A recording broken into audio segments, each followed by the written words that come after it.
توقعات مباريات دوري ال16 من دوري أبطال أوروبا. طبعا المباريات وردوا أنه شنو توقعك للمباريات بالنسبة للأندية الأوروبية ال16 نادي. احنا شفنا القرعة شلون جرت، والمباريات سوف تلعب الثلاثاء والأربعاء من هذا الأسبوع. بالنسبة لأول مباراة هي مباراة برشلونة ونيوكاسل. آه، نيوكاسل بدنيا أقوى، لكن فنيا وتكتيكيا برشلونة أمهر. لذلك راح نتوقع تأهل برشلونة إلى دور ربع النهائي. المباراة الثانية بين اتلتيكو مدريد وتوتنهام.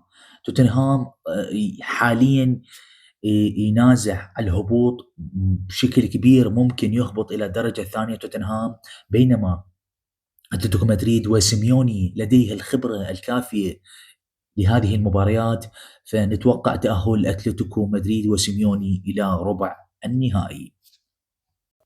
بالنسبة للمباراة الثالثة بين بودو غليمت النرويجي وسبورتينغ لشبونة، هنا المفاجأة الكبرى. بودو غليمت النرويجي حقق انتصار على انتر ميلان الاخير ذهاب واياب، كذلك فاز على اتلتيكو مدريد، كذلك ايضا فاز على مانشستر سيتي. هذه مو صدفه ولا حظ، هذا انا شفت اكثر من مباراه لهم، مباراه كامله شفت انه الفريق منظم دفاعيا وهجوميا ولديه العناصر الفنيه. لهذا اتوقع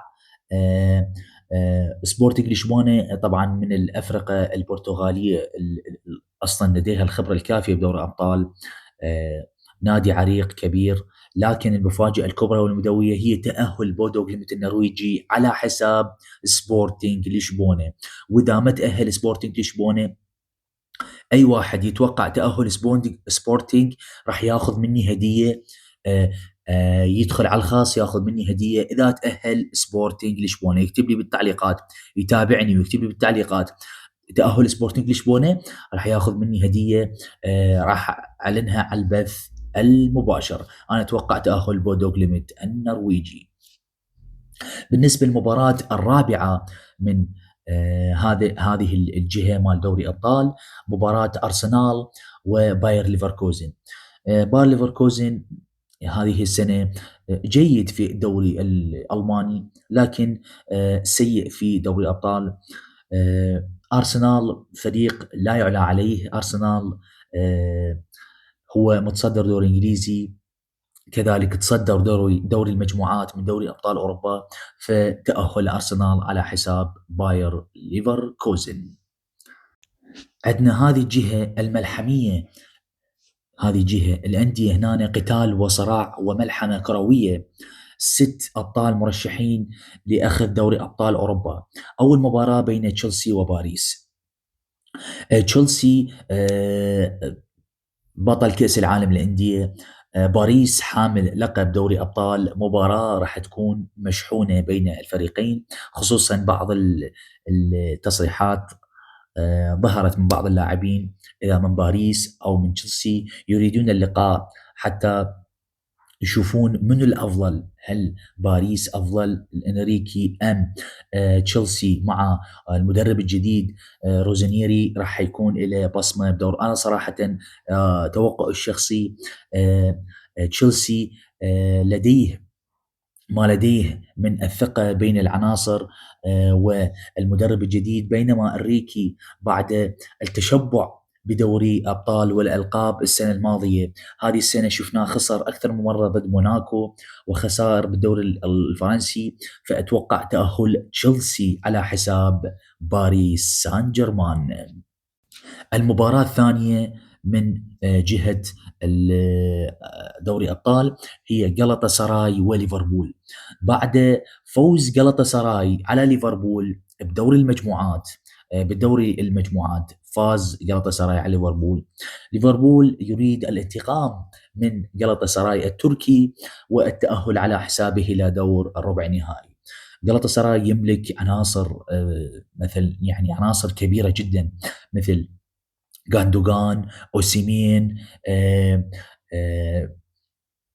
عناصر كبيرة تخوني الذاكرة. فجلطة سراي فريق أوروبي عناصر الموجودة بجلطة سراي عناصر قوية وتكتيكية، لكن ليفربول بحكم الخبرة والتجربة ليفربول لديه ما لديه من اللاعبين الكبار. صح بالدوري ليفربول سيء، لكن بالدوري الانجليزي، لكن بدوري الابطال لا، تأهل من ضمن التوب 8. فاتوقع تأهل ليفربول على حساب جلطة سراي. المواجهة الثالثة من هذه المجموعة هي أتلانتا وبايرن ميونخ. بايرن ميونخ هو بطل الألماني. بايرن ميونخ هو الأعلى تهديفا في دوريات الخمس الكبرى. كومباني مقدم مستويات كبيرة مع بايرن ميونخ. أتلانتا تأهل من الملحق. أتلانتا صراحة ما عنده شيء يخسر، راح يلعب المباراة بكل ما عنده.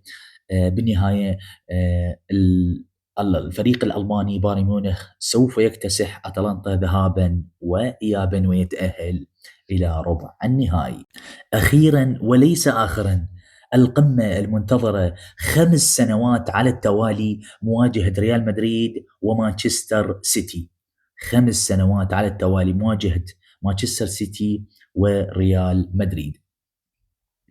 هذه السنة 2025-26 تواجه ريال مدريد. ريال مدريد ذهب إلى الملحق وتأهل على حساب موناكو، بينما مانشستر سيتي تأهل من ضمن التوب 8.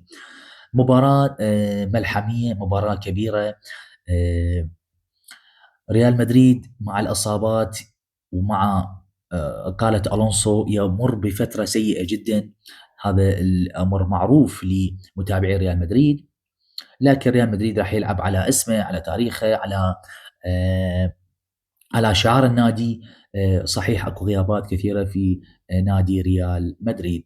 أول مباراة سوف تلعب في سانتياغو، والإياب سوف يلعب في الاتحاد. أما مانشستر سيتي المتذبذب في بداية السيزون، لكن الآن شفنا رجع حتى قلص الفارق بين أرسنال متصدر دوري إنجليزي.